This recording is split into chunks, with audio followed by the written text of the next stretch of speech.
Olá pessoal, aqui é o Velgas. Hoje é dia 22 de julho de 2025. O exército russo está sem tanques de guerra. Quero convidá-los a inscreverem-se no canal, deem um like.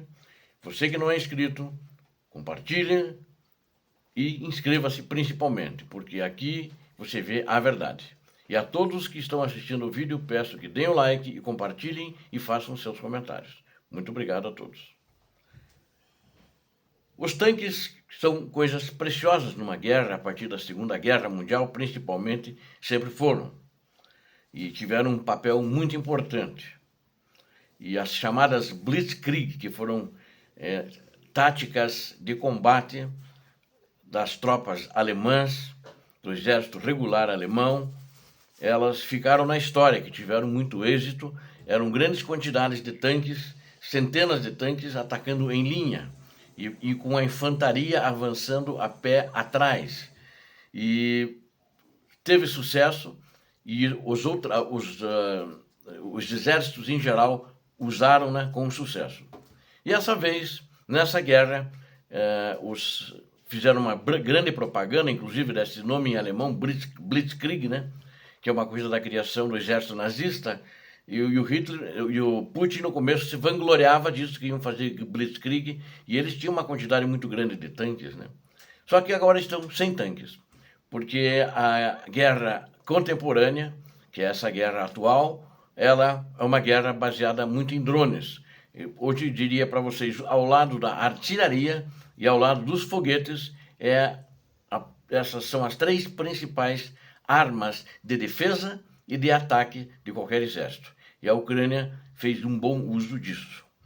E ela tinha uma defesa de múltiplas camadas, onde milhares de veículos blindados russos, das famosas Blitzkrieg, das táticas alemãs, copiadas pelos nazistas russos contemporâneos, nazistas de Vladimir Putin, esgotaram os estoques, inclusive os estoques soviéticos. Não só os estoques de tanques construídos depois da guerra, mas inclusive os estoques soviéticos durante a guerra, pelo menos vamos dizer assim.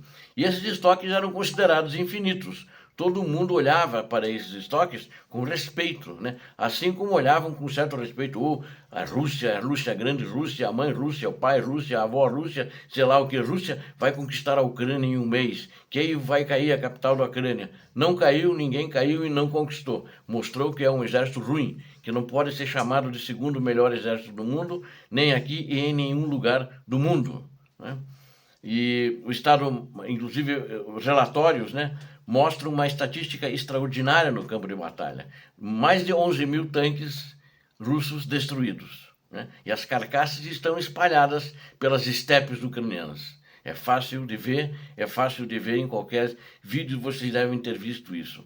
Mais de 23 mil blindados de combate, ou seja, blindados de infantaria. Eles não cuidaram do que tinham, né? Achavam que fazendo linhas com isso, assim como se faz com buchas de canhão, que eles têm um estoque interminável aparentemente, mas que é finito também, que já perderam mais de 143 mil, 1 milhão e 43 mil militares mortos, né? Já a estatística de hoje, esses números que eu estou passando é de hoje.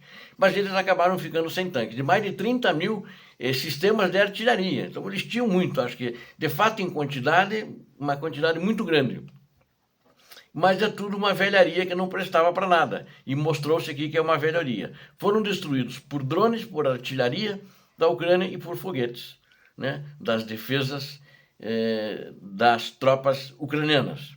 Então, as unidades russas, simplesmente falando assim, não possuem mais tanques em número suficiente para que possam fazer frente à Ucrânia. E eles estão economizando o uso dos poucos que têm para não correr o risco de perdê-los em ataques frontais frequentes que são feitos pelo exército ucraniano. Os ataques de blindados, que já foram a marca registrada das ofensivas russas, né? Assim como os alemães usavam, os russos copiaram deles e passaram a usar a Segunda Guerra Mundial com muito sucesso, uma quantidade muito maior. O tanque de guerra alemão era de melhor qualidade, que tinha uma uma quantidade muito grande também. Mas o tanque russo era de pior qualidade, mas os russos conseguiam produzi-lo numa quantidade muito maior. E o que venceu foi a quantidade em detrimento da qualidade, inclusive em Kursk. Foi a maior batalha de tanques entre Rússia e Alemanha. E foi a maior batalha de tanques que aconteceu naquela região ali, em toda a Segunda Guerra Mundial. Meses de ataques implacáveis e suicidas dizimaram as capacidades blindadas da Rússia, especialmente em Donetsk, onde mais eles perderam vidas humanas, onde eles mais perderam blindados e material bélico em geral, foi em Donetsk, e sem nenhum resultado palpável. Eles avançaram, não quer dizer que não avançaram. Avançaram em todas as regiões. Donetsk, eu digo Donetsk como uma província como um todo, onde fica Pokrovsk, Toretsk, Konstantinovka, Chasiv-Yar, etc. Ou seja, eles conseguiram alguns resultados muito pequenos que não são palpáveis. Você não vê muito divulgado. Eles simplesmente divulgavam assim, pequenos avanços táticos. Tomavam uma vila lá, hasteavam a bandeira, às vezes nem tomavam porque as tropas ucranianas não estavam lá, eles entravam na vila. Tomamos a vila e faziam uma festinha deles, mas não eram muito divulgados porque eles sabem que não eram alvos estratégicos, não traziam nenhum resultado. Eles pegaram, no primeiro ano, um principal alvo estratégico que foi a cidade portuária de Mariupol, né? E ainda está em mãos deles, mas acredito que isso é temporário e os ucranianos vão um dia tirá-los de lá. Espero que até o fim desse ano, que Mariupol volte para a Ucrânia. Então, ele tem um desgaste impressionante, ele ultrapassa a capacidade da Rússia, esse desgaste deles, de repor as perdas que aconteceram no campo de batalha.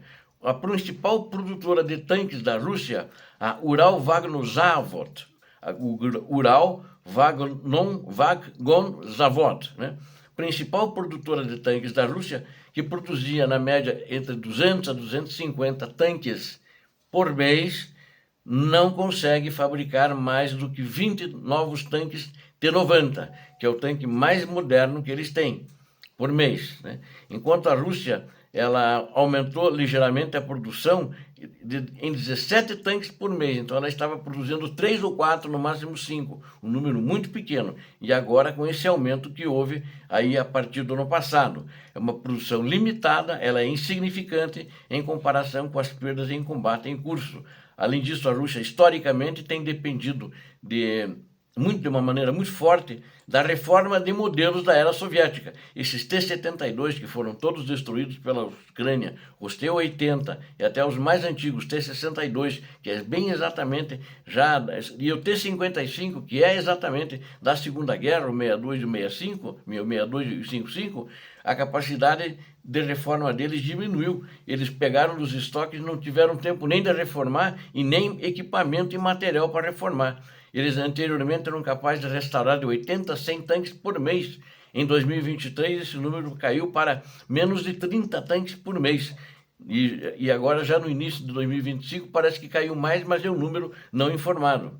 Como resultado, a linha de frente russa raramente estão mobilizando tanques. Às vezes a gente vê tanques, mas raramente a gente está divulgando os tanques que foram destruídos ou que fugiram, alguma coisa assim, da linha de frente. Não existem mais. É uma nova realidade. A Rússia mudou para ataque só com infantaria. Infantaria pesada. Frequente essa infantaria pesada deles, que é uma palhaçada, na realidade. É infantaria com motocicletas e quadriciclos. E alguns veículos blindados de transporte de tropa, ou seja, os veículos de combate que ainda tem, né? Então eles não conseguem nem ter apoio para apoiar no campo de batalha o exército da Rússia. A Rússia está com problema. Ela também tem alguns mísseis megatanques tartaruga, né? São tanques muito grandes, uma blindagem muito grande, é difícil de destruí-los, mas eles são lentos. E normalmente o primeiro impacto, quando o drone faz, ele não destrói, ele apenas imobiliza o tanque e o pessoal tem que sair. Algumas vezes começa fogo e tem que sair quando eles são eliminados. Mas eles são muito vulneráveis a minas. Então, passou numa mina, ele fica parado. E aí vem os drones e acabam de destruir esse equipamento da Rússia, esse mega tanque.